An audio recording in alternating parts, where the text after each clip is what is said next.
everyone. This is Ojasvita from Fashion Design Department. My graduation project, which was based on surrealism, was an avant-garde project. It also had elements taken from expressionism, which give you a message that you need to be free and you need to be expressive without thinking about what others are going to make a notion of you.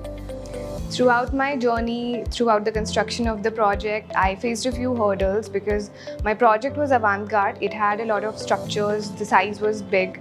A few of the garments were also quite difficult to make, to think about the construction.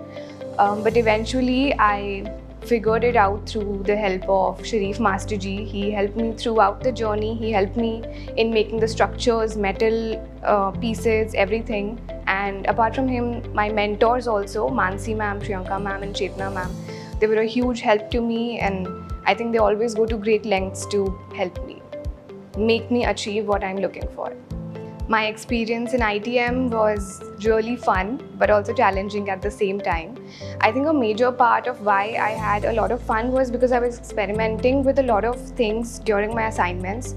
But how I got it easier throughout my procedure was that I had my faculty with me. They guided me throughout it, and I think that is what was a major part that I felt is amazing over here. I'm really glad to be a part of this institute. Thank you, ITM.